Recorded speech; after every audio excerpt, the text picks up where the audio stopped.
My name is Saleh Mahi. I came from Canada. I came to Turkey for hair transplant.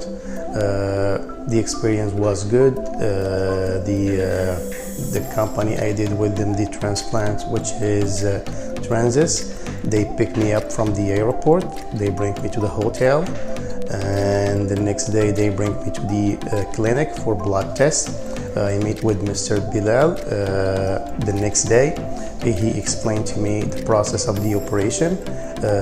I get back the day after. I get my operation done. I am satisfied. After that, the next day, I get back to the clinic. They took off the bandage on the donor area, and they give me some shampoos, and they explain the way I have to use the medication and the shampoo too. Thank you, Transis. It was a good experience. Thank you.